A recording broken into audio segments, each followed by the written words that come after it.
Check, check. All right. How we doing today? How we doing? I see you. What's good, man? How you doing? Um, so for those who are new, that's what we're doing. We're gonna learn today.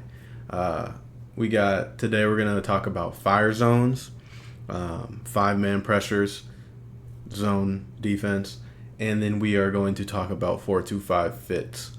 Um, and the reason I wanted to talk about 4-2-5 fits specifically is because I've been seeing a lot pop up on my YouTube and really Twitter of people going really in depth on 4-2-5 structured defensive fits, like four defensive linemen, 2 linebackers, and 5 DBs. And a lot of times I'm seeing people use like film from Georgia or from Alabama or like big, really good programs. Obviously, you want to use their film because they're good teams, but they're not incorporating the call with the fits, and to me that kind of just it doesn't correlate. So I want to kind of talk about that and go a little bit in depth with that. Um, what's good, Damani? So for those of you guys who don't know, my name is Jaron Horton, former FBS coordinator.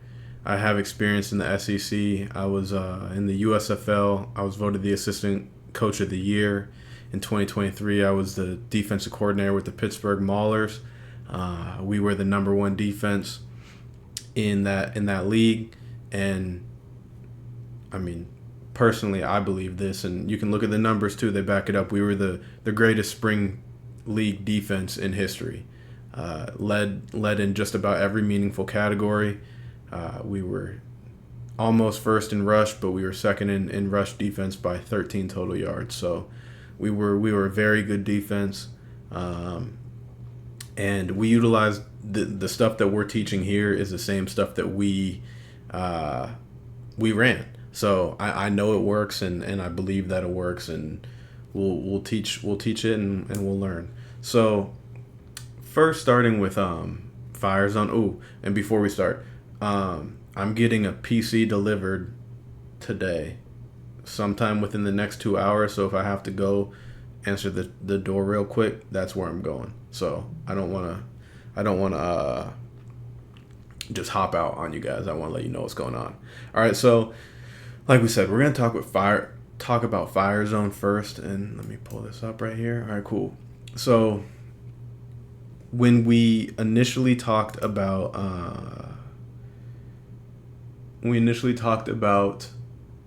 playbook construction, we went through this page, and like I said, Coach Trophy, who's with the Bengals right now, he was the one that made these. I think him and Cannon is in Dallas with the Cowboys, but those are 2 guys that I worked with in the past. Great coaches, great teachers.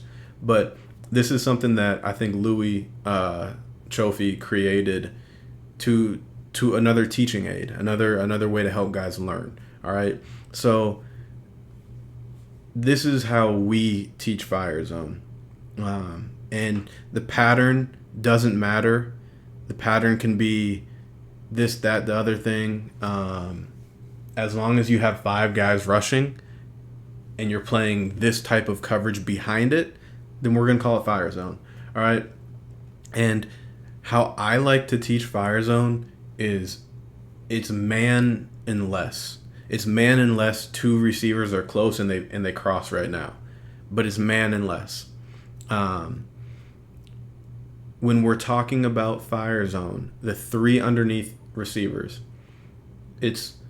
not the 3 underneath receivers, the 3 underneath defenders, right? They're going to play it very similarly to how we play quarters.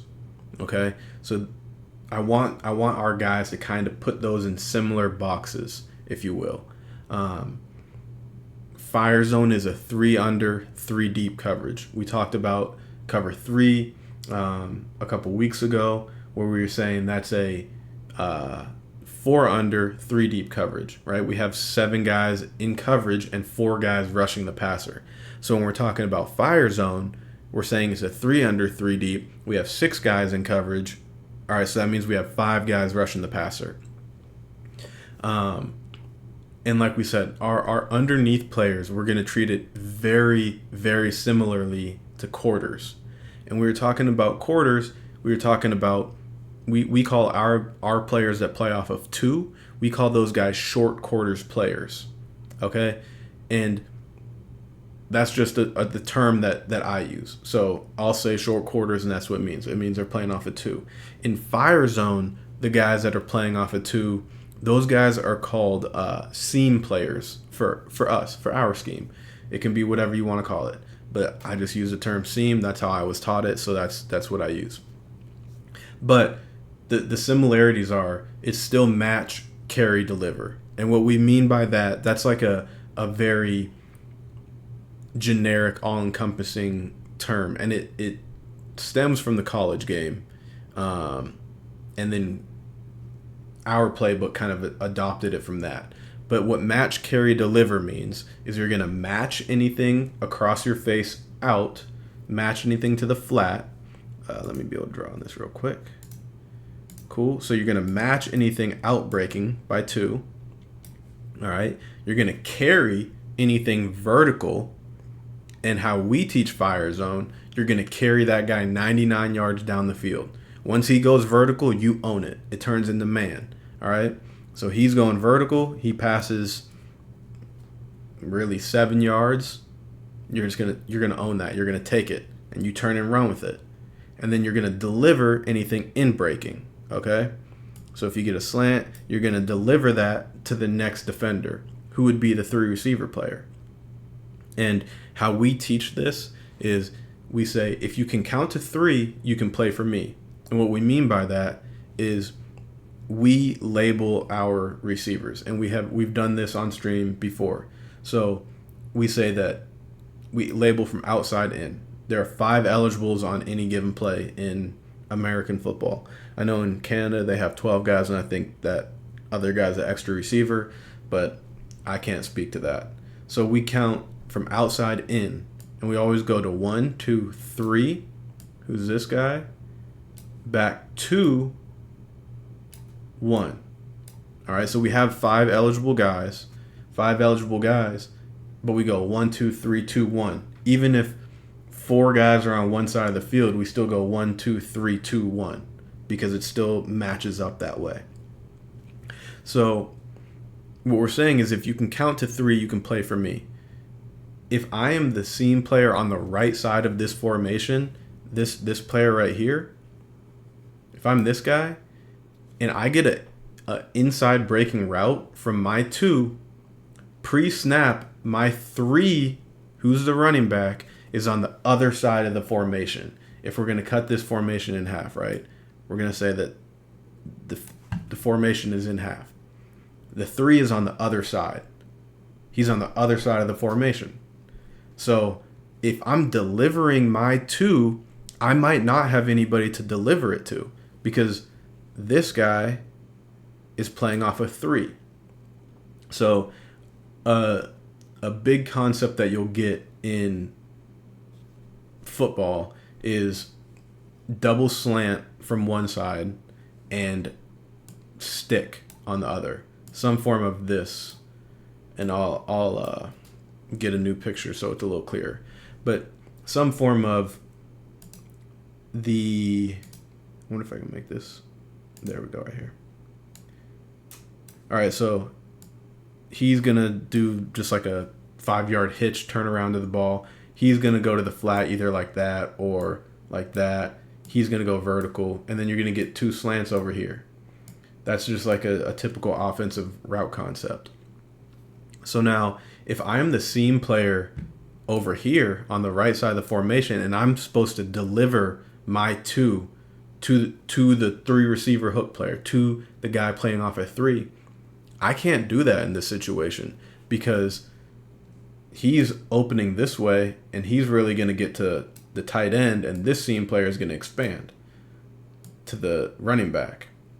So I'm delivering, but I don't have anyone to deliver it to, so I have to stay with that.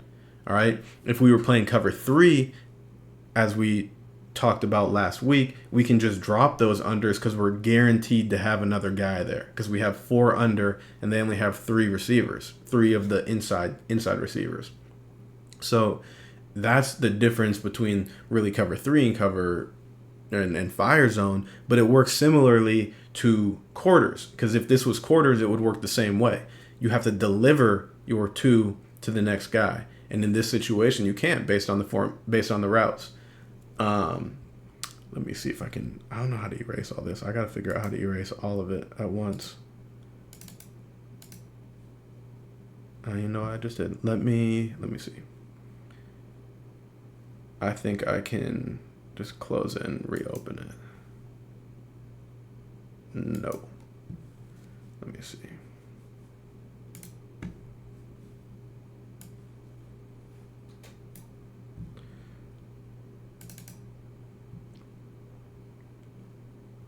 All right, so here we go.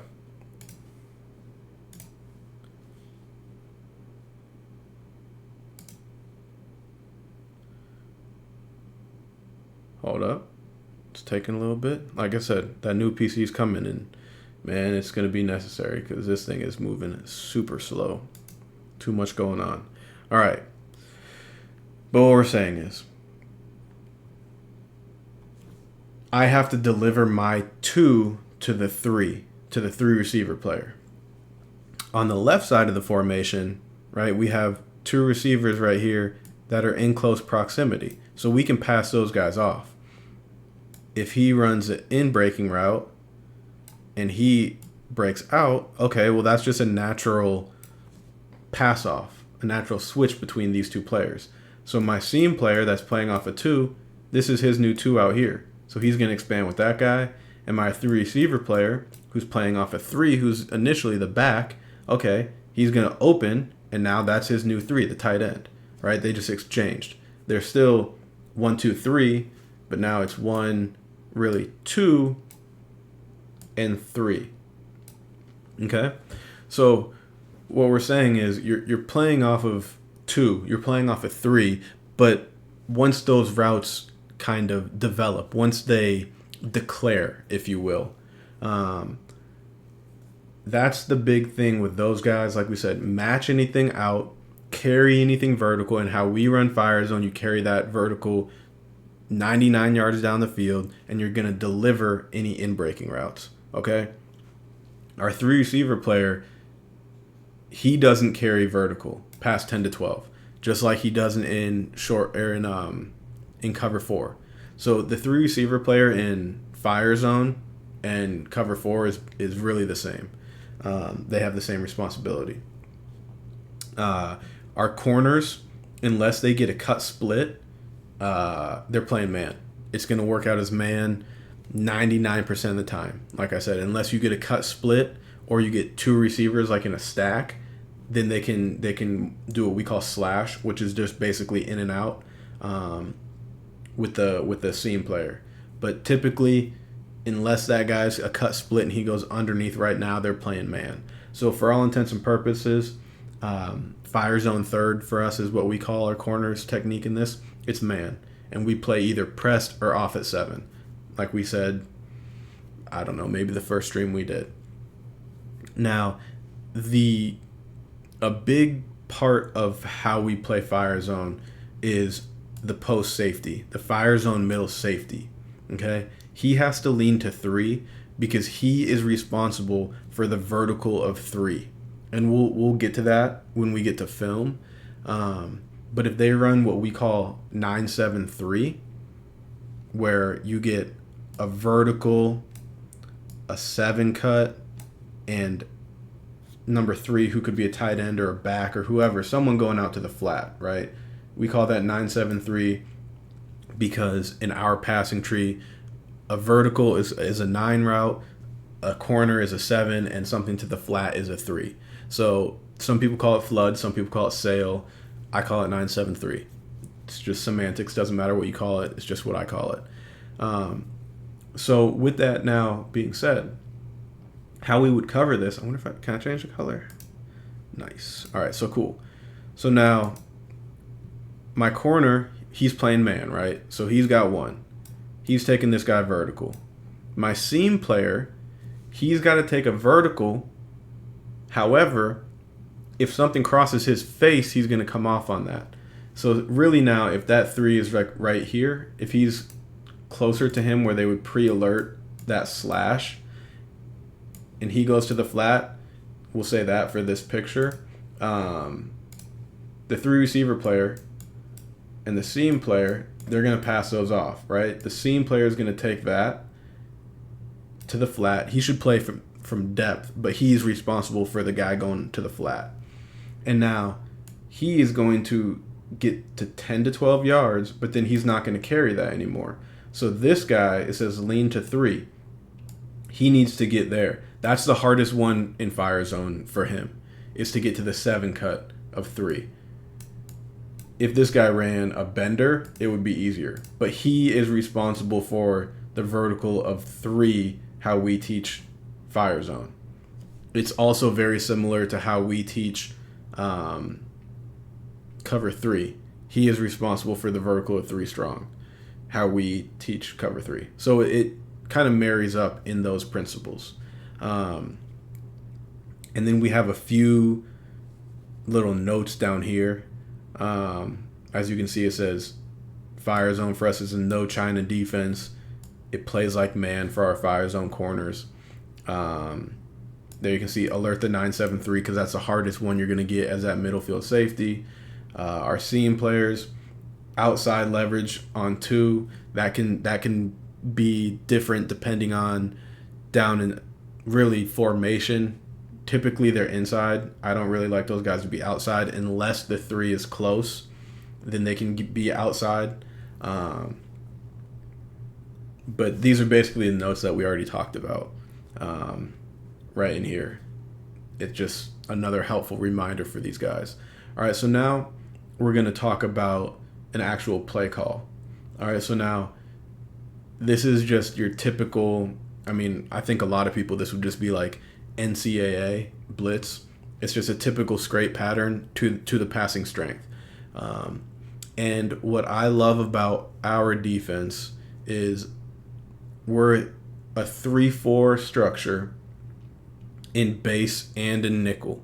So this is a base call for us. 3 down linemen. 1, 2, 3. And then we have 4 linebackers. 1, 2, 3, 4, right?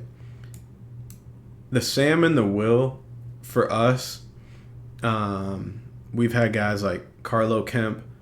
We've had Von Taylor, Malcolm Howard, Nazir Player, Isaiah Green May. Those guys are all, I don't know, probably 240, 245 to on the big end, 275 maybe. They're in that kind of ballpark.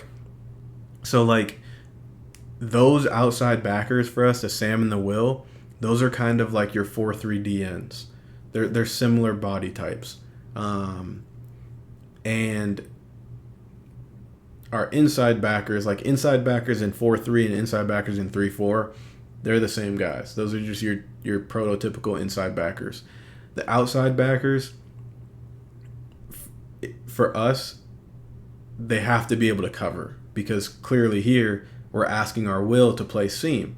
And what we just talked about with our seam, he's got to carry a guy potentially 99 yards down the field. So he's got to be able to be athletic enough to run and play in coverage. If potentially he could get matched up with a receiver, that's not ideal, but everyone's got problems. Everyone's going to have a hard job at some point. So whether that's ideal or not, yeah, is it schemed and not schemed? Is it sound? Hell yeah, it's sound. Like we're gonna have a guy for a guy. It might not be the best matchup, but then in that situation, the pressure's got to get home. The rush has got to get home. So I'm not going to spend too much time on the pattern because this could be whatever pattern you want it to be, but it's basically just a scrape pattern to the passing strength. And then all of our coverage stuff, which we just talked about. So, odd nickel. So Demaya said, what about 335 odd nickel? The same or will comes off. So it depends on how you're running 335. Like when I hear 335, I think of like what West Virginia used to do, where they or like now a lot of the Big 12 teams do, and maybe not anymore, maybe like 3 to 5 years ago, but it's true 3 down linemen and then like 3 off the ball linebackers and then 5 DBs, because a lot of times you play with like 3 safeties where one of them's always rotating to be the force player. So if you're like a true 3-3-5, that would be like a true nose defensive tackle that's going to be like in college or the NFL like 300 pounds, 290 to 300 or more. And then your ends would be like probably, I don't know, 265 to 290 depending on what you're trying to do. But those guys are either going to be head up or outside of the tackles. And then you're going to have true 3 off the ball linebackers typically. It just depends on how you're structured and like what your roster is, and how you want to get your guys on the field. A lot of times like you can do 3-3-5 to like what we're going to talk about in a little bit, which is like still 3-4 structure with the same bodies. It just depends on who your overhang guy is, or that third linebacker. Like, what is his body type? Can he rush the passer as well as play off the ball? If he can do that, then you can really do a lot of different things, and you can play multiple types of fronts and shells. But that's a good question, and that's how I would answer that, if that makes sense. So the beauty of our defense, of our 3-4 base and 3-4 nickel, is what I would call it, is this is a base call. It's called tight, strong fire zone because it's a tight front. It's always set to the passing strength, and it's a scrape pattern, and it's fire zone coverage, obviously. So tight, strong fire zone, this would be close left, this would be close right, because passing strength. But now this is a nickel call because it's 11 personnel. It's still tight, strong fire zone. All the rules are all still the same. The only difference is this guy is a DB now, whereas before it was an outside linebacker. So what's beautiful about our defense is we can have a base call and a nickel call, and it's no new learning for anybody. Nobody on the field has to learn anything different. The only difference is really the offensive personnel and the offensive formation. It's still coming from the passing strength, and the will on the weak side is still the weak side seam player, but just it's a way for us to get multiple calls and the same learning, which I really like about it. Still the same pattern, still all that, yada, yada, yada. It's the same call. So we have a lot of calls that we can call in base and call in nickel, which is great.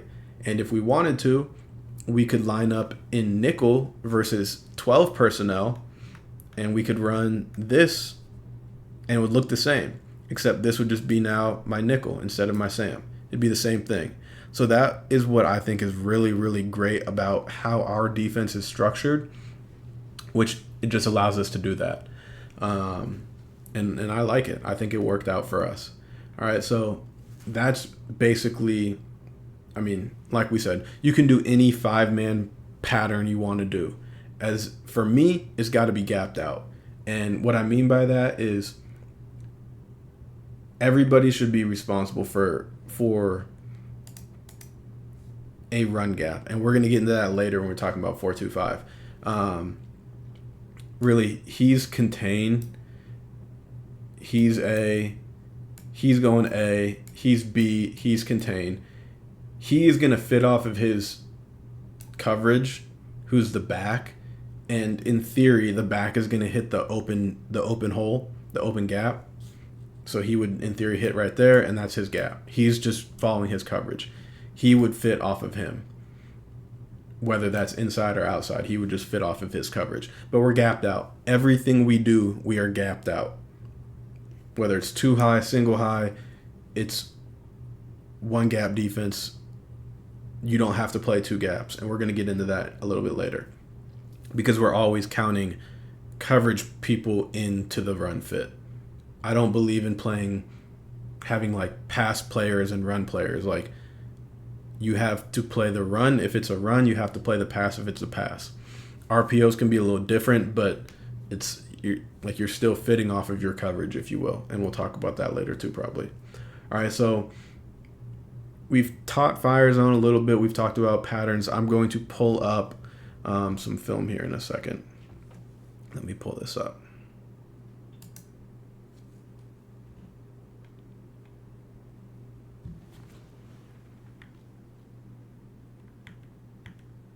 Oh, my fault. This should be good.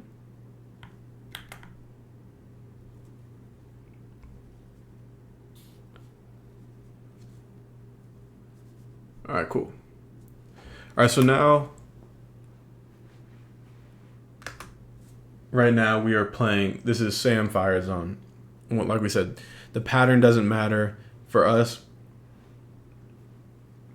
Sam Firezone is a strong side blitz. He's going to go up the field, and he's going to go underneath. All right.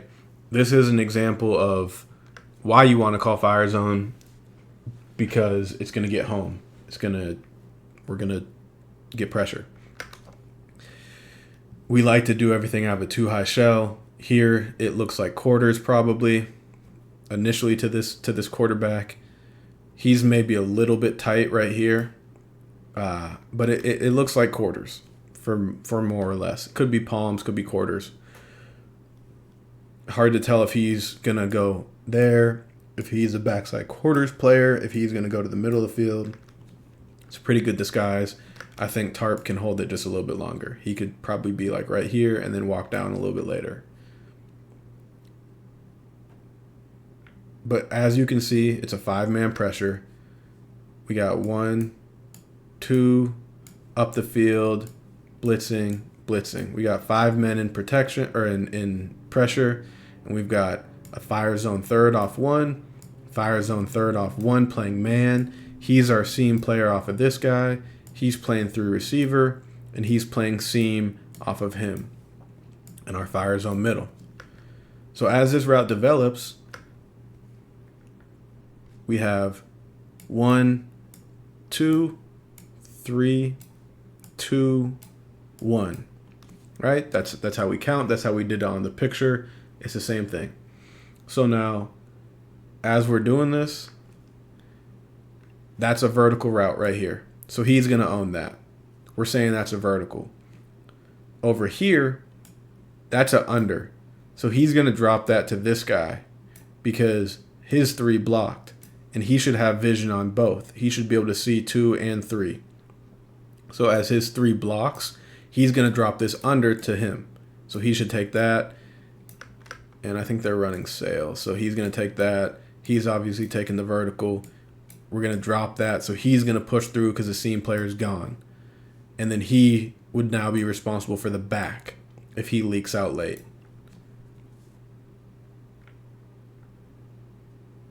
Here we can see we get home with the pressure. Unfortunately, they catch this ball on a fluke because he's throwing it to the tight end, and it just goes over his head, and they catch the ball. Sometimes they make plays too. But here you can see we're getting home. We're getting a hit on the quarterback, which is nice. So we'll take it to the tight. This pattern for us, he is working to contain. He's trying to cross face. He's going up the field to take the tackle. He's really responsible for the A gap. And if he gets blocked by the back, he's got to take that block underneath. And then our nickel is coming right there. He's a B gap player. So it works out very nice for us, right? It opens up. They don't block the nickel. Pass him off there. He's crossing face. He's one-on-one with the guard. He should go inside. He's up the field. The running back never sees him. All right, which normally he doesn't in this pattern. He usually doesn't see the running back. They just don't. Or they usually don't see the blitzing nickel. So we get pressure on the quarterback. Like we said, they caught the ball. It's unfortunate, but sometimes that happens.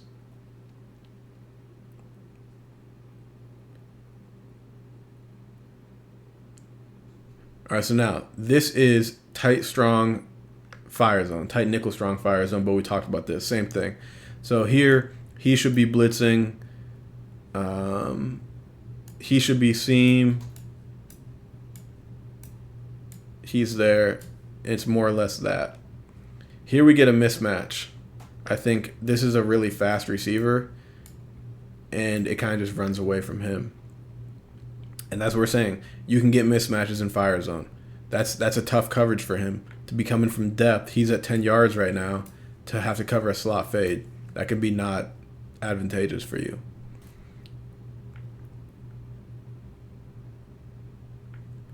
Here, he needs to blitz and stay in the pressure. But we do a pretty good job here of getting the pressure and forcing the quarterback to step up. I think he ended up hurting his knee on this play, but you kind of get the picture. So he's really in coverage off of the back, and he's in coverage off of that guy who's blocking this guy. We don't add on in fire zone. You could if you wanted to, but we don't. We stay in coverage. But here you can get mismatches potentially, because that guy's he's moving.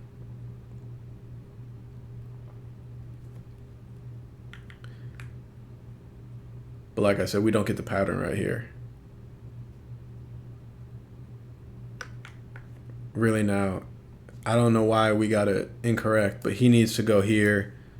He needs to go here. He needs to go all the way to A. He should be there, and he's off the edge. We messed up a lot of patterns in 2022.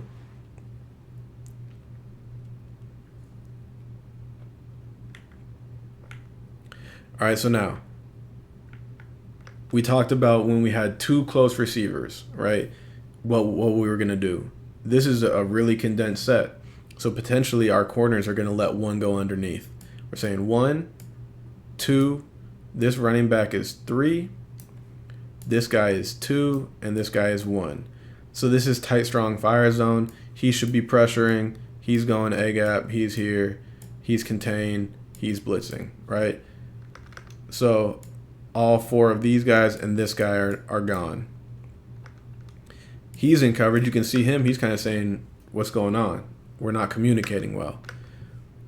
He, right now, is playing off of 2. But as we can see, 2 and 3 are close. 2 and 3 are right here. So this guy and this guy need to be telling each other something. And our word is slash. They need to be talking about what's going to happen if those guys cross. If these guys cross, he should take that one, and he should take that one, so that they don't have to fight through garbage and have to like get picked and stuff like that. But they don't communicate, and we end up not having a guy in the back. He just zones off where he should really take this one, and he should take that one. And it ends up being a completion, whereas our pressure gets home. So if we are correct in our communication, we have a guy sitting right here, and we have this guy who's right here. The quarterback's probably going to get sacked because he's going to look up there to throw that ball to the running back, to his check down. He's going to see a defensive player, and he's probably just going to eat it and take the sack. It's little things. And for us, unfortunately, in 2022, it was a lot of little things that killed us. It was just one thing here, one thing there, where we could have had a really great defense and we were just okay because we maybe we were doing too much for year one, but whatever the case was, we ended up having a lot of plays like this where it's like, oh, we got good coverage everywhere else, but we need, and the pressure's getting home, but we're not sound. He needs to take him. Obviously, he needs to take one. He needs to take that guy. He should be here. We're covered, and the rush is getting home.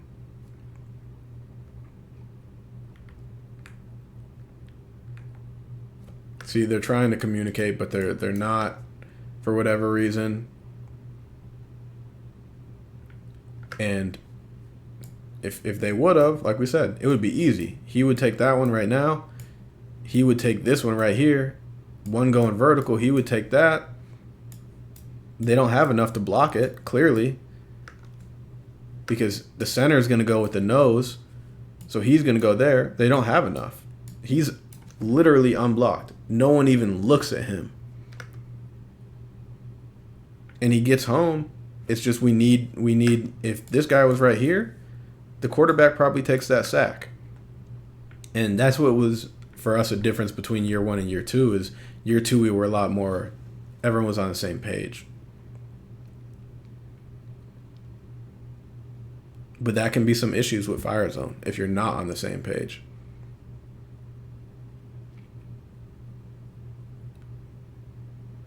All right, so this is one that we talked about earlier, Sam Firezone. I think we mess up the pattern here again, but we're looking at the coverage. He should be up the field. He should be there, blitz. He's now playing off of this guy. He is playing off of this guy. We're saying one's locked. He's going to walk down and play seam off of 2.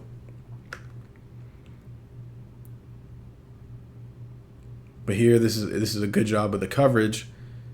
Really, he needs to now push through this way because that's his 3. If he leaks out, he needs to go take that. He needs to own that. He's on this guy. He ends up blocking, so he just kind of adds to him. But he's going to take that guy. That's his 2. Tez needs to push back this way to his 3. We got one-on-one. Our seam players right here. And then our post safety ends up making the play on the scramble. But we mess up the pattern here as well. They booted away from it, so it was kind of unfortunate, but that's going to happen sometimes. We got to cover. Almost made the catch. But like we said, we busted a lot of patterns in year 1. He's going to contain. He's trying to cross face of the center. He should be up the field. He should be here to inside of the guard to leave that B gap open for him.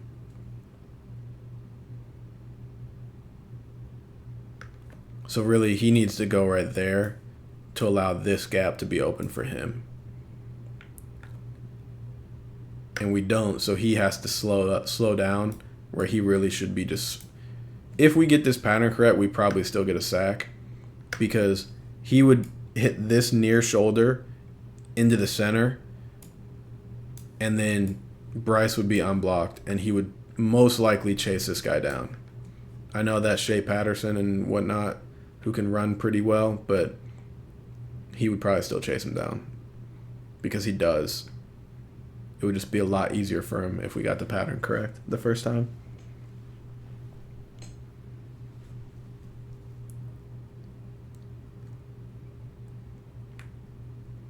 All right, so we're going to look at the coverage again. Same call.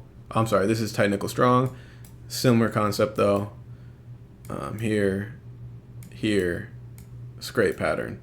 He's in coverage. He's going to walk down to play seam on 2. He's our middle player. He's playing seam off of this guy. And these guys should be talking now. These 2 should be talking about these 2. Which I believe they do. Pass it off pretty well, and that's exactly how it should look. All right, so this is the exact one we talked about, right? We're getting double slant at the top. 1, 2. You're getting him just sit down. He's going to the flat. He's running a vertical of some sort. And this is when we talked about. That guy should pass it off. He should go sit right here. He should drive that slant. He should drive the slant. He should stay with 1. Really, this is where they should throw the ball. And if they throw it and they catch it, make the tackle. All right? Like that. Yeah. Hey, shoot, they made a play. That's going to happen sometimes. But that's how it should look. Double slant at the top. He ends up running a wheel, but like this is exactly what we're talking about. Sometimes 15 was I don't remember his first name. His last name was Scarlett. I can't remember what college he went to though. But he's a running back. He can run. But we hear Carlo Kemp for us, former 3 technique, and I don't want to say something wrong, but I think he was a former 300-pounder, played outside linebacker for us. Obviously, he's not 300 pounds here, but he knows his responsibility. He said, well, shoot, I have 2, and I'm the seam player, so that means if he goes vertical, I got to carry that guy 99 yards down the field. So he's getting a wheel, and shoot, he's taking a good cutoff angle because he knows, well, if they throw this one right here, I'll make the tackle, TB will make the tackle, EJ will come make the tackle, or someone will make the tackle. But he takes a really good angle. That's a really good job of seam technique. And Carlo is a really smart player. So that's why he takes that good angle to cut him off. That's really nice. And like we said, EJ's right here on him. That's his new 3. So if we're saying 1, 2, 3, 2, 1, that's how we count. That's how it looks. Hey, they got the first down. They threw a slant right where we were vacating. The quarterback found it. Like, they're going to convert. They're going to make plays. They get paid too. Tarp could be a little slower out, but I mean, like, I can't be mad at him. I'm sure that I didn't say anything to him here. Just they caught the ball. It's unfortunate that QB, that was his read. It's a good play by a quarterback. Sometimes they make plays.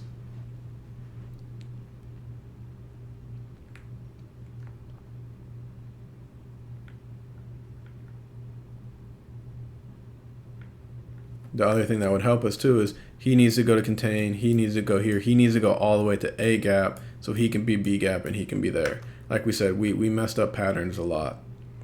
And that would help things too, because if we hit this pattern correctly, he should be really right now on inside shoulder, the guard. And by now, he should be right here. Whereas him blitzing off the edge, one of these 2 guys would be unblocked. And I'm not saying that they would make the play, but imagine that Tez right here is unblocked in this gap. The quarterback's going to have to step up and throw this slant knowing that he's going to get hit by a blitzing linebacker. So, yeah, they caught the slant on Tarp on the inside of 2, but if we hit the pattern right, I don't think that he can make that throw and step up, because he would know that he would get hit. Because here you can kind of see he alligator arms it a little bit anyway. If he had a free, unblocked rusher, then he probably would not throw that on target, or he would get hit. Which, hey, if they complete it and we hit the quarterback, sometimes you got to take that trade off. But part of that is we didn't get the pattern right.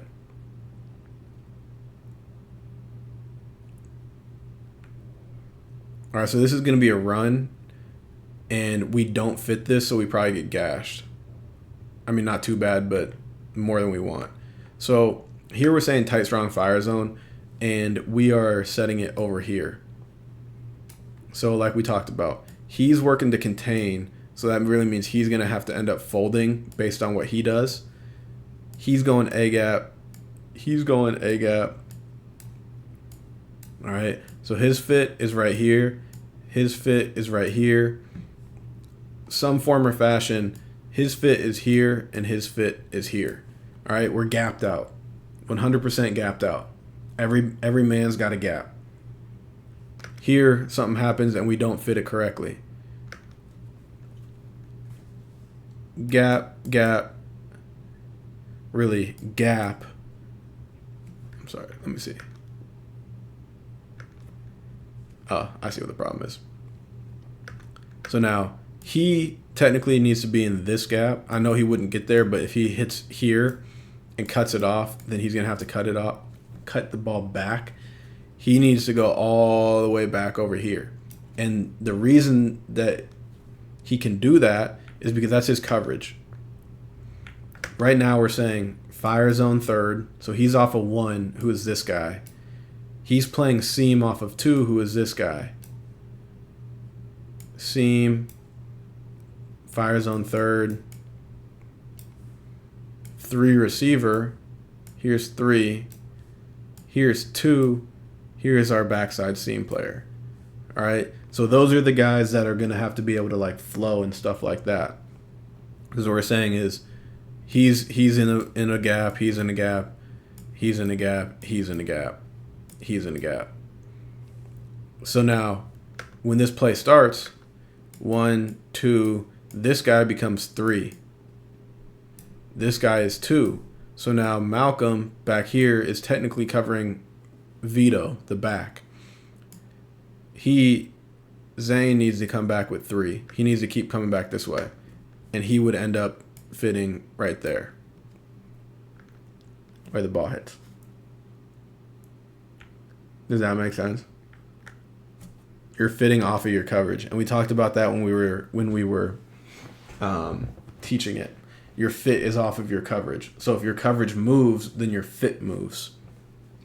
So when 3 goes back across the formation, like we said, 1, 2, 3 is right there, 2, and 1 is off the picture.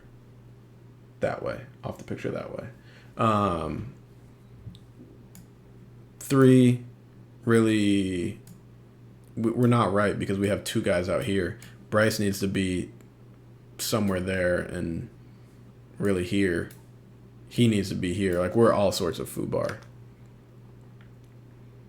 We have 2 guys outside. We don't have anyone. We have like 8 guys over here. That's a good tackle from Eli because he saved us. But like I said, we're all sorts of screwed up in our fits.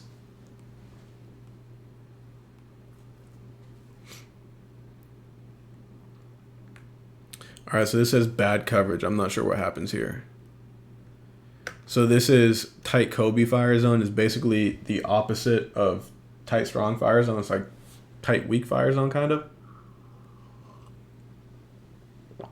So in this call, he's contained, he's there, he's there, he's there, and he's blitzing. So now he's playing seam, middle field, and he's playing 3 receiver. It's just like we said, it's a different pattern, whatever.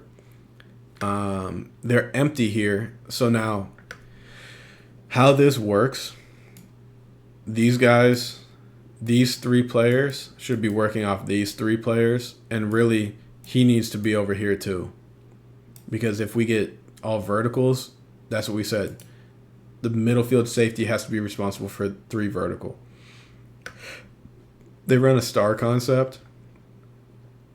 Really what I would like to have happen is the corner can take 1, but I would like them to pass this off because these guys are close. So it ends up being like this.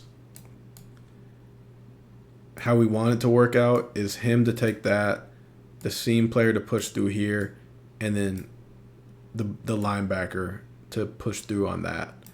If they don't do it like this, then it should look like this. Here, like if the corner sees this as a vertical and takes 1,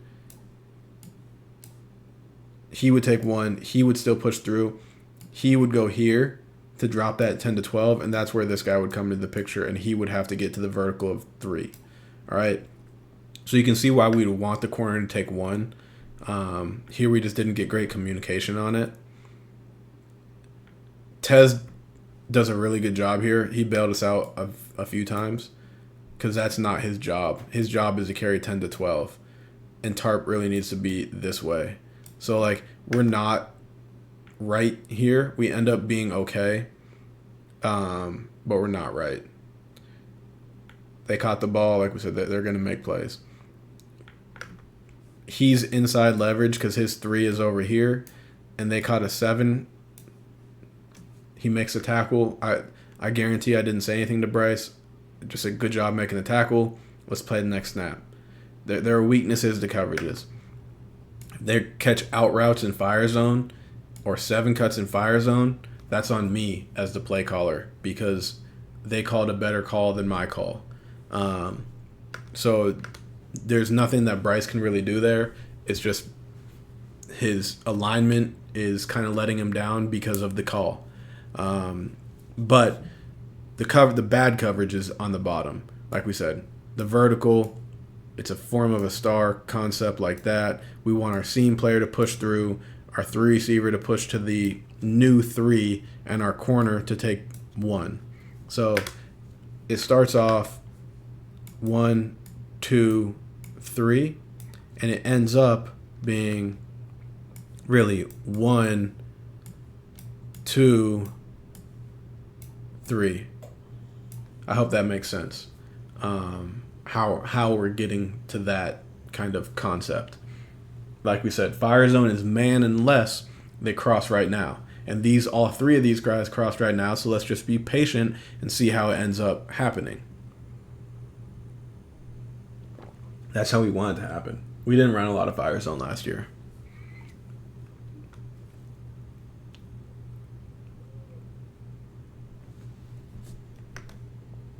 Let's see. Hold on a second. Okay, we're good.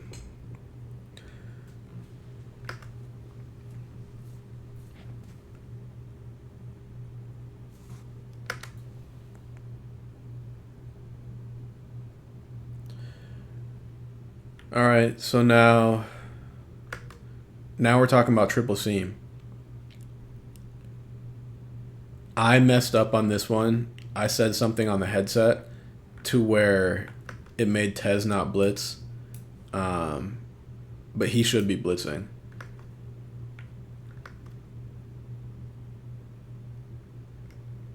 I personally, so JJ says I'm the D-line coach trying to learn more about defense. In the empty example, would you ever play palms on the backside? So you could if you wanted to. But for us, it wouldn't really work out because of how we play our post safety. Because you would need him over there to play palms, like how I'm understanding it. You're saying like he would have to take one of these guys. Because if we're playing palms, he would have to take 2 and he would have to take 1, and then that would leave 3 open. If you were playing it differently, then you could.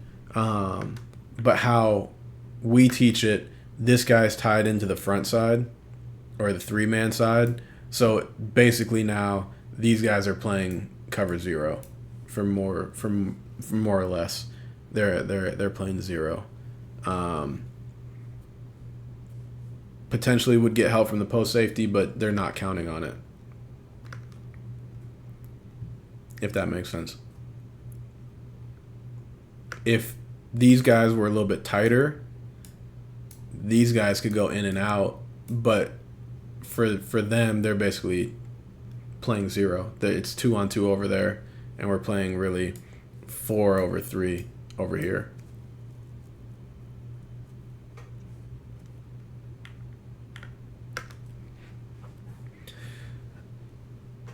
So now on this one, we're talking about triple seam, all verticals, and this is what we're talking about. So he's a seam player here. He's got to take that guy 99 yards down the field. Cool, that makes sense. So he's going to lock that guy. Easy for him, right? He's taking 3 vertical. 2 vertical. The seam player's taking 2 vertical. Our post safety, like we said, Firezone middle, he's responsible for 3. Tez is going to carry, as a 3 receiver player, he's going to carry 10 to 12 yards.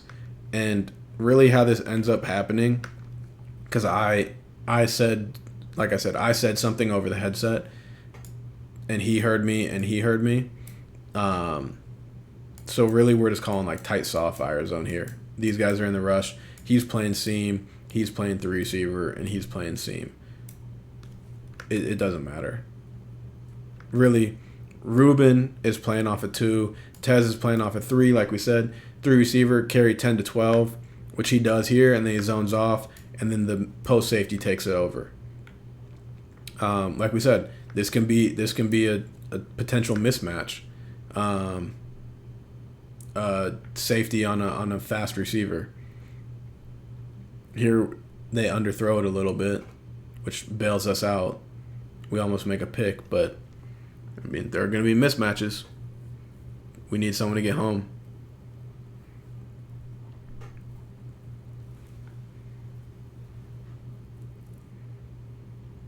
This is kind of why we didn't end up running a bunch of Firezone, is just because there are mismatches, and if you don't get home, then that's what happens. Like here, everyone's just one-on-one.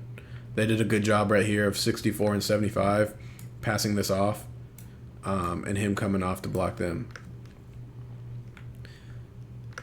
And then they get a penalty that they don't call, hands to the face.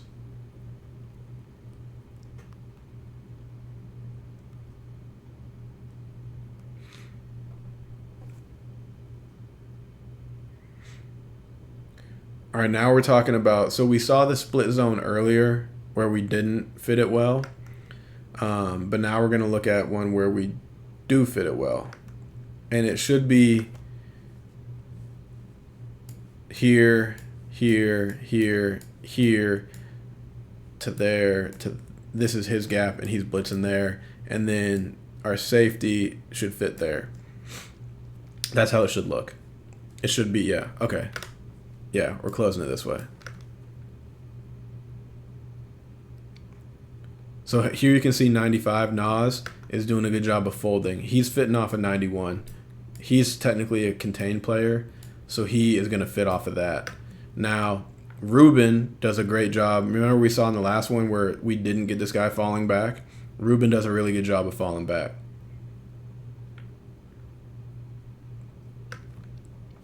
Tez technically should hit this guy, but at the same time, I don't want you to be a robot and just hit the guy for the sake of hitting the guy.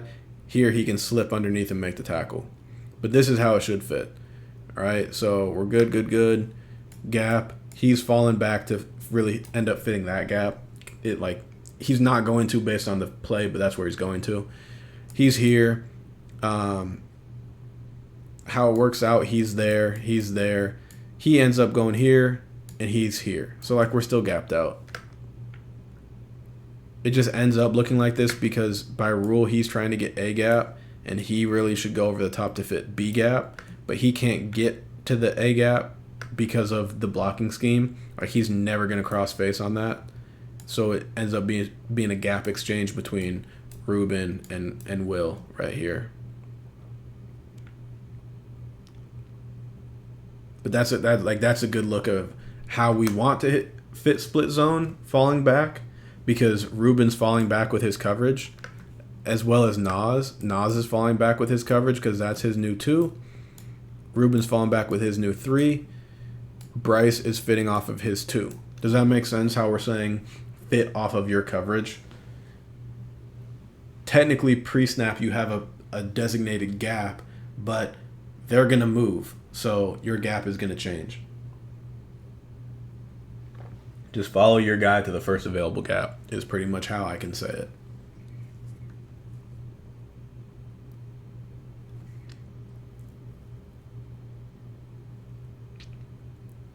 All right, so now the next thing we're going to say is Firezone, how we teach it, since we don't add, it's not great against max protection shots, which is what MPS means. Because here I think they block all these guys and they just run 2 comebacks. So basically now we have 2, 3, 4, 5, 6 guys in coverage for 2 routes. So it's not great, because these guys are just not doing anything. And it's hard to get home when they're blocking with 8 people. Keith's technique can be a little bit better up here. He should really turn into the guy because he's playing man. But like I said, if they're going to complete these passes, comebacks and stuff like that, then I got to call something else, because Firezone's not a good max protection shot. I should call tight saw 1 or a man pressure to where our guys are going to add. But same thing. Coach Marty called a good play. He for whatever reason, pegged us to be in Firezone there, and hey, hats off to him. That was a good play call by him.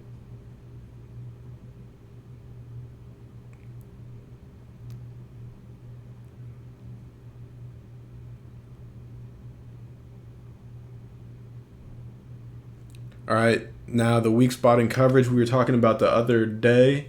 The weak spot of quarters is the quick out of 3.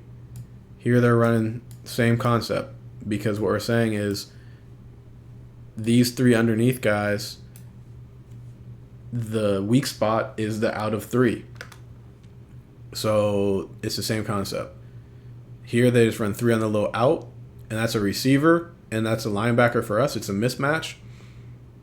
We end up getting on the ground. That's a really good play by Tez. Like here, I don't know, potentially, and here's my other gripe, is Pro Football Focus. It's great. It really is. But like Tez probably got a minus here in coverage when it's not his minus. The minus should really go to me because I'm putting him in a situation to fail. Because he's got a run responsibility, but he's also got a pass responsibility. And the pass is running away from him. So they're going to catch that.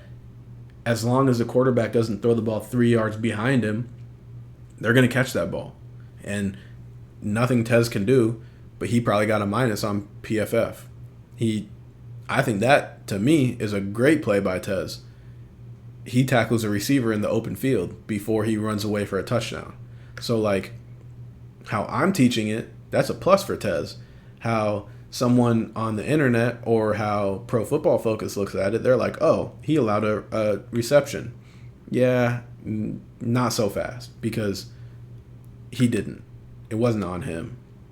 Yeah, I mean, like, I think PFF is great for some things. I don't like the grading on PFF because, like I said, they don't know what I'm teaching and what I'm calling. So, like I said, he got a negative, but he didn't do anything wrong. The call screwed him.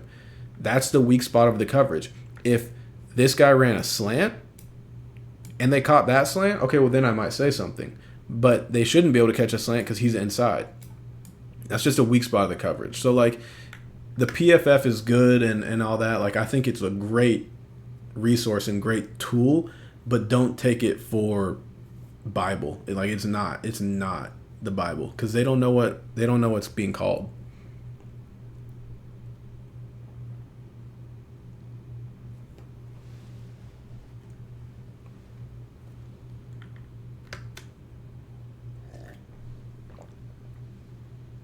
Yeah, the offense is going to make plays. Like we said, they get paid too. All right, so let me, real quick, I'm going to pull something else up because now we're going to start talking about 4-2-5 stuff.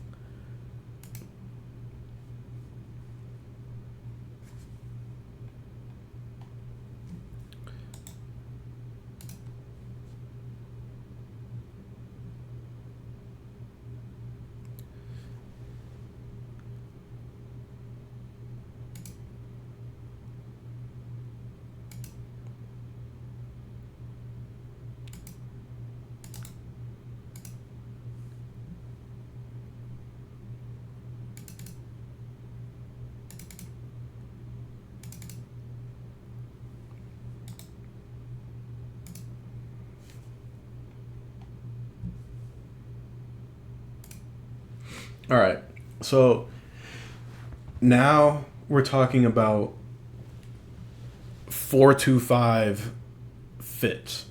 And when I think of 4-2-5, I'm thinking of like 4 down linemen in like an even front, like a 3 technique and a 1 technique or a shade or whatever. But you're not in an odd front, you're in an even front, for lack of a better term.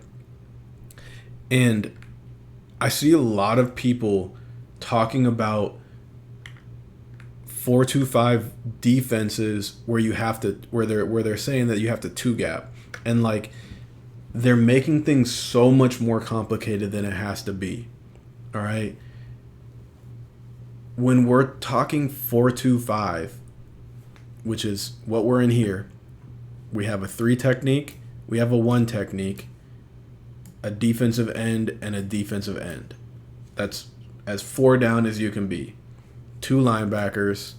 They're in trips here. So we have a nickel out here. We have a safety right here and another safety. And 2 corners, obviously. So it's 4, 2, 5. Don't make it more complicated than it is. This is cover 6. He's in this gap. He's in this gap. He's in this gap. He's there. He's there. He's there. This is what we talked about. We always have an extra fitter. All right. In this situation, we're playing cloud to this side of the field. Right. We're playing cloud over here. So we're saying that our corner's in the fit. It doesn't matter if we're playing cloud or if we're playing quarters. Either this guy or this guy is responsible for a run gap over here. Whether we're playing palms, whether we're playing quarters over on this side of the field, this guy or this guy is responsible for a gap. You don't have to 2-gap. Your DBs, how we teach defense, your DBs have to be in the run fit. And like I said, we were the number 1 defense, so I know that this works. I've never been a 2-gap type of person because you're going to get, in my opinion, you're going to get gashed. For me, this front is shade. I don't even like over under. Technically, I think this is an over front, but I've never learned that. And like, I don't talk like that over and under fronts. To me, this is just a shade front. 3 and a 1. I think this is an over. I don't even know. Because some people get like super critical of like, well, this is an over, and if he's in the gap, then it's an over G, and then if he's on the, like, I don't care. He's an A gap player. Like I'm very not about semantics.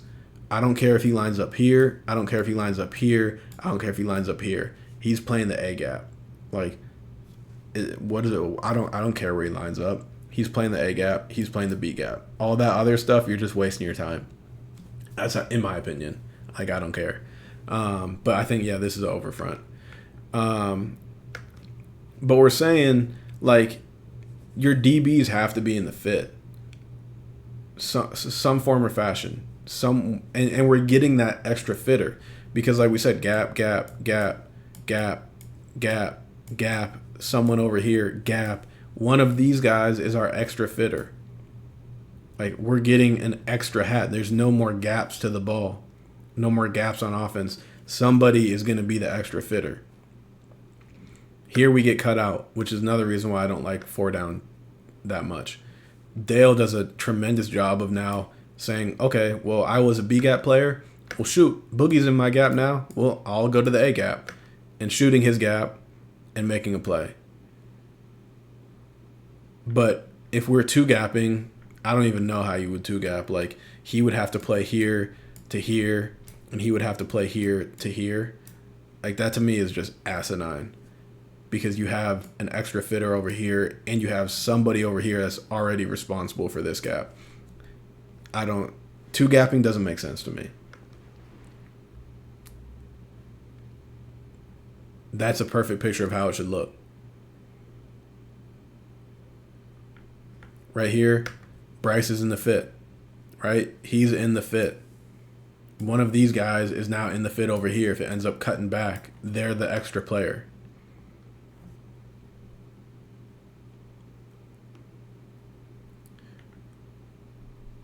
Oh, I thought this was... Hold on a second. It should be... Okay, yeah, okay. This is another reason why we don't like... I don't like 4 down, personally. So Jay just said we do something similar. We base an Okie front with middle field open with split field coverages. We set the front base over under, then the coverage, and the coverages tell us who's fitting and which DB. Yes, I agree with that. The coverage is for sure going to base who is fitting, which DB is fitting. But there needs to be a DB fitting all the time. If it's cover 3, then in theory the safety, the flat defender, and that's how I teach it. If you are a flat defender, if you have to take 2 to the flat, then you are the force defender. You are the edge of the defense. Nothing can get outside of you. So you have a run responsibility. And even our corners who are playing on one, they technically have a run responsibility. They're fitting outside of their coverage. They're fitting off of one, but they still have a run responsibility. So like, I think that's perfect that what you guys are doing, saying you're basing your front with your coverage, and that's telling you what DBs are going to fit. I think that's great. I think it should marry up. And for us, like if it's a like in this situation 56, we're playing cloud to one side. This is trip, so we're playing cloud over here. If he got something pulling back to him, he would spill that, if you will, because our corner is going to be in on the fit. If you're two gapping, then he has to force that, or he spills it to this guy going over the top, who's playing like B to here, and he's playing here to here. I just don't like that, because he can get, if you're getting something like that, like a counter, there's nothing stopping him from blocking there and him pulling to there, and you're telling him he's got to get over that. And if he gets over that, then now he can't get reached, or else that's why I don't like two gapping, especially in 4-down stuff, because the angles work for the offense so well to where they can go here to here, climb, here to climb, or leave this guy unblocked, climb backside. Like, I just don't like the angles. But this is how it should fit, really. But like I said, I don't like 4-down fronts as much because of this. It's just like, it's hard for a defensive lineman. This is like 600 pounds between the two of these people. Like, I don't care who you are. If you're getting 600 pounds of pressure trying to move you, it's hard to stand still and not be moved. And it's hard for these guys now because they're getting someone right there on them right now. And that's just me personally. That's why I don't love 4-down stuff, because here it's same thing. Look at how easy it is for these guys to climb. It's just really easy for them to climb. All right, but like, if we're just talking fits, he's here, he's there, there. We're playing cover 3 here, so he's our extra fitter, and then our post safety is here. But it's just hard. Like, he's a little late. He's got to get all the way to the B gap, but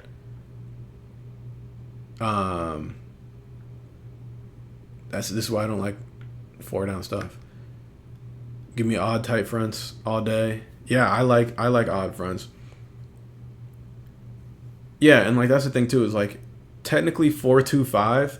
Like, what are you saying about 4-2-5? Like, because this personnel group is nickel, but we can just as easily go from 4-2-5 to what we normally are, an odd front, and he would kick over to be a nose, he would kick over to be here, and he would be head up, and then he would be right here, our stand-up guy, and our nickel's out here. So, like, it's still the same package, but, like, when I think of 4-2-5, I think of true 4-down stuff like this. But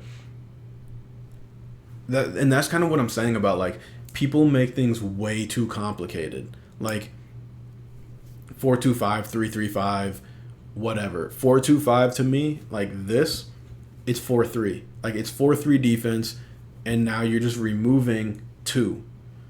If this was this formation and my 2 was right here and my nickel's right here, then what's the difference between this and a 4-3 and a 4-2-5? There's no difference. The nickel would fit right here and the safety would fit right here. Like, there's zero difference between 4-3 and 4-2-5 to me. It's just 4-3, this guy is a linebacker and he's a Sam, and 4-2-5, it's a DB, and this guy's usually removed. So, like, that's the easiest way that I can, like, talk about 4-2-5 is 4-2-5 even front is just 4-3. Your fits are all the same. You're just taking 2 and putting him in space. But if he came back into the fit, into the box, then your fits are still the same. So you're just playing 4-3 defense. And the same thing with how we normally play defense in our odd front. It's just 3-4 defense. So I'm just taking 2 and putting him out in space.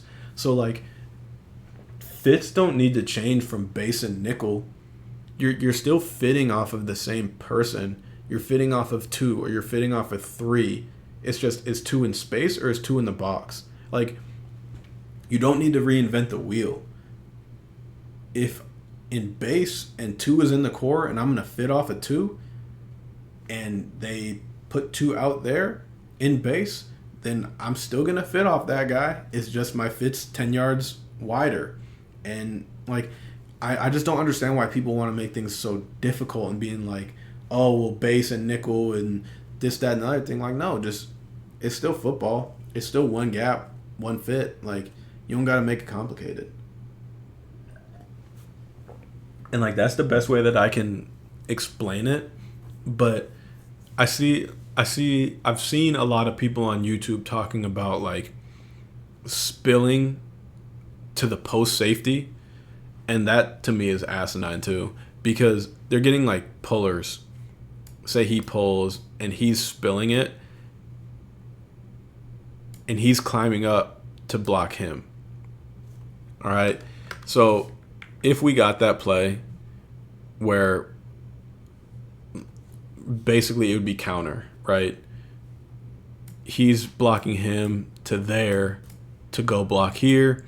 He's going to try to cut this guy off. He's going to pull for probably him, and he's going to come across for this guy in typical counter, and they're not going to block this guy. So pull for that guy. He can climb up here. He can go here to here to here. He's blocking the 3 technique, and he's going for first available guy, which would be like, I don't know, whoever it is. Potentially it would be this guy. So, like, they're outnumbered. What I'm saying is he has to get over the top. And he's got to fit in here. You should never have to, like, count your free safety, your post safety into the fit unless it's quarterback run. And that's kind of what people are saying, like, he's going to spill it to the post safety. Like, you better not do that, because if you do that, then they're going to get 5 yards minimum a pop. Like, I don't know how you can account your post safety in on a normal run, because it could be play action and they send a guy deep. What are you going to do with this guy? He's got to play the run and the pass. Like, a post safety can't do that. But I think people are making it too complicated, because if you're getting counter like that, climb, pull, block here, he's got to get over, and he's got to fall back. Like, it's as simple as that. They have to find their new gap. And I don't understand how you can do it any other way, because if we do it like this, then we're still gapped out. He's right here in this gap. He's in this gap. He is in this gap right here. He needs to be outside. He needs to get in between these guys. He needs to get in between these guys, and he needs to fall back to fit where needed. You don't need to, I guess you don't need to make it more complicated than it is. If you have enough guys for the gaps, just because they pull doesn't mean that you don't have enough guys for the gaps. It just means that guys need to get over when they see pullers. And that's, I guess, my main gripe with, like, Twitter and YouTube people talking about defenses that they don't know what the call is. And I guess that's my little rant about that, about people talking about 4-2-5 stuff. I'm trying to see if we can get pullers against 4 down front. We didn't get a whole bunch of pullers because we were so odd. Like, we were so much odd defense that we didn't see a whole bunch of pullers. All right, here we go. Here's something. This is a counter with the tackle pulling.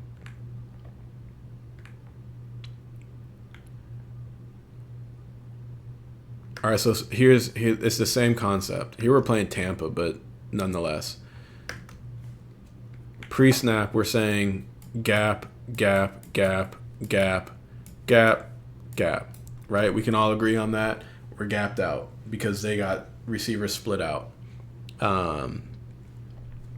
Now when they pull, Olive does an excellent job right here of this is his gap. He sees this puller. He knows that he needs to get over on that one.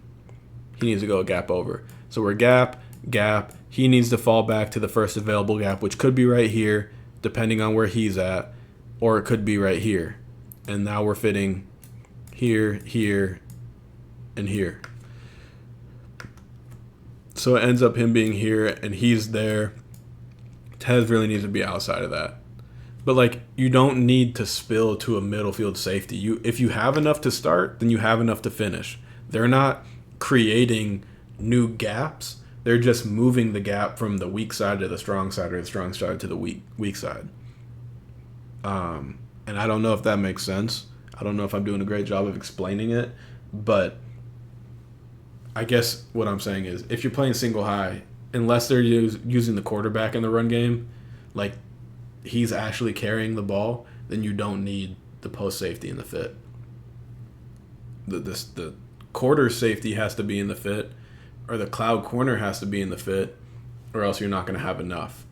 But you don't need the post safety, because if you're saying the post safety is in the fit, then you should have a curl flat safety or another DB to be in the fit. You don't need that guy. Does anyone have questions about that? I don't know if I'm doing a good job of explaining it.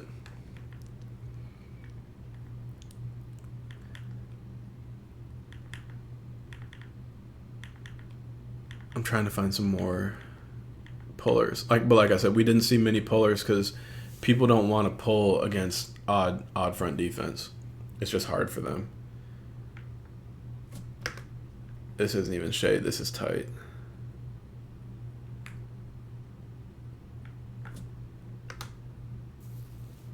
Yeah, JJ said fits my boxing pullers. Yeah, I don't like to spill. The only time we spill is if it's cloud to that side.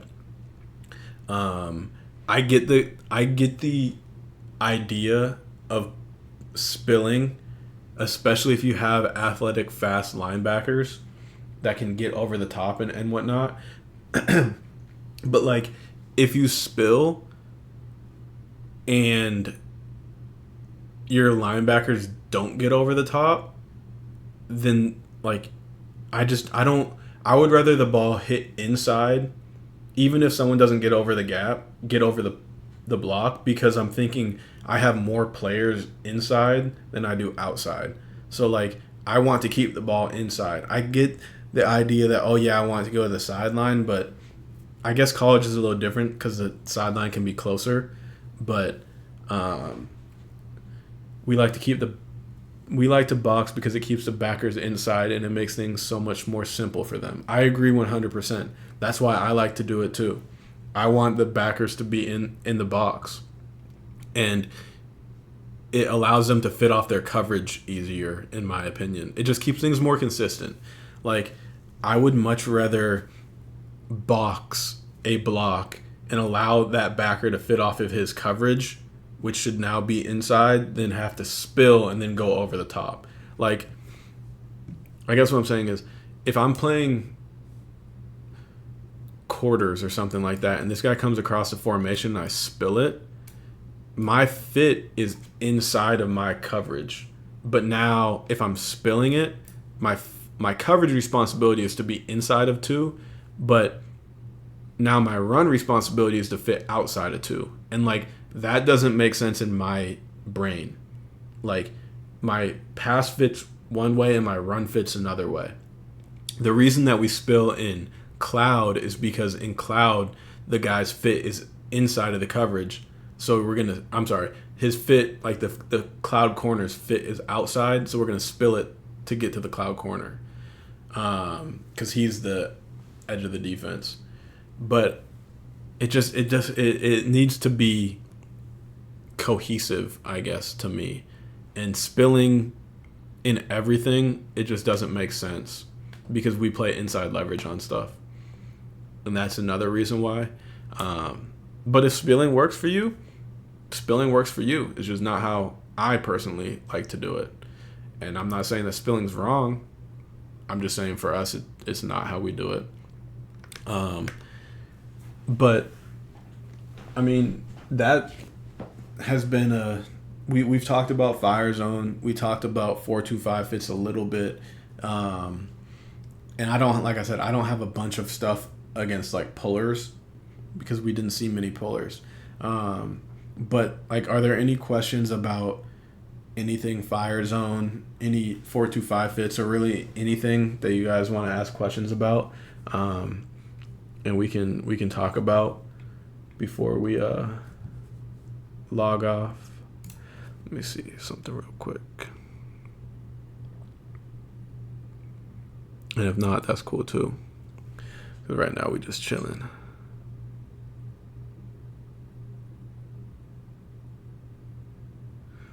Ooh. I'll be right back. I think the computer got delivered. Yeah, you got 2 questions? Type them out right now, and that's what I'm saying, Chad. I'm about to go get it right now. I'll be right back.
Forever same run. All right. I hope it didn't get broken. We'll see in a little bit.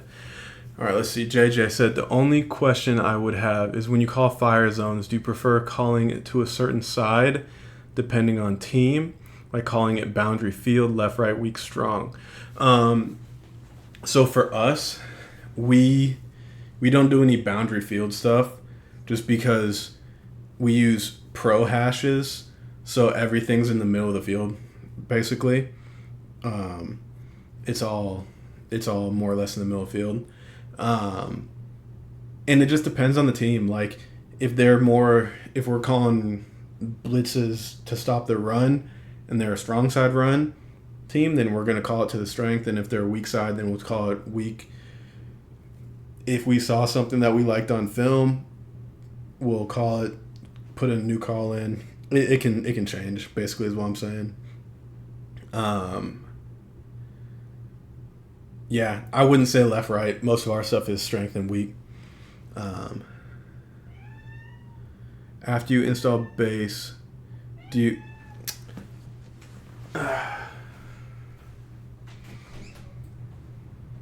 What you want?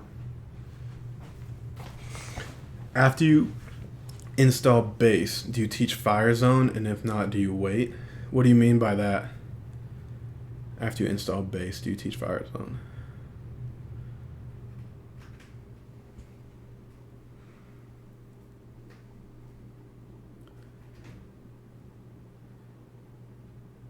I don't have a whole bunch. Oh, actually, we do. We have simulated pressures that we can do. But to me, simulated pressures, like,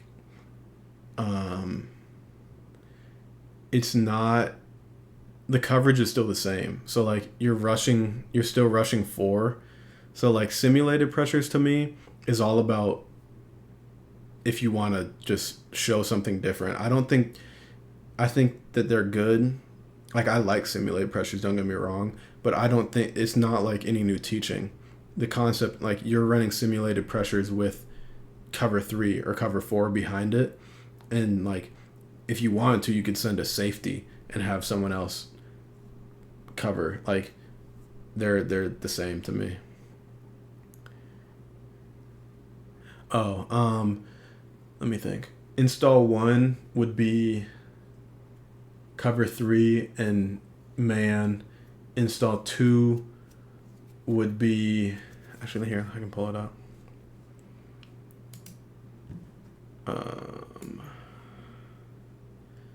Damani asked, after you teach your guys base alignment, do you start teaching blitzes, Firezone, man, etc.?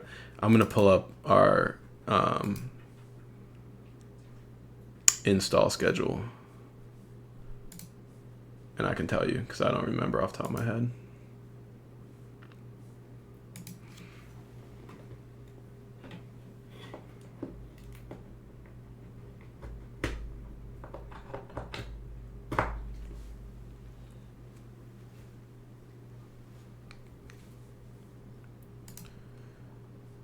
I think that after, I think install 2,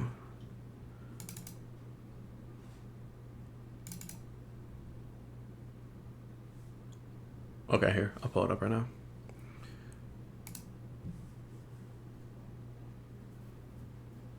Right here. All right, so install 1 is cover 1 and cover 3. Install 2 is I can zoom in. Install 2 is like split field safety stuff. Cover 6 and cover 4, and then install 3 is Firezone day. That's how, I mean, that's just how we did it. And then install 4 is third down stuff, man stuff, and then red zone stuff. But like, after that, after install 6, basically we have everything in other than goal line. And then we started to put in other, like, these are kind of, this is like your simulated pressures, backer palms, dime palms, backer automatic, dime automatic. But really for us, after install 3, this is all of our base down stuff. We have a cover 3, we have a cover 1, we have a cover 6, Tampa, palms, cover 4, and then the third day we do fire zones. So like, that's all of our concepts. And then, yeah, we can put in more fire zones later. We can put in different fronts later and stuff like that. But that is basically what we did. Because we didn't have a whole bunch of different fronts either. That's the other thing. We can have a lot more fronts, but we just didn't. We didn't need to do a lot of fronts.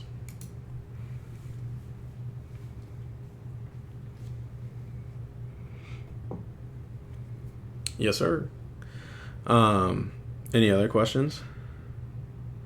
If not, I'm about to open this computer and hopefully it didn't break before the baby wakes up. Facts. All right, appreciate it. I'll holler at you later, Chad. And everyone, thank you for coming. I don't know what we're gonna do on the next stream, but the next stream will be Thursday. And I'm not sure what we're gonna do yet. We could do, like you said, simulated pressures and stuff like that. Because I think we've talked about pretty much every coverage. We haven't talked about man, but like man is man. We can talk about that real quick on the next stream if we want. But yeah, all right. I'll catch y'all on the next one. Deuces.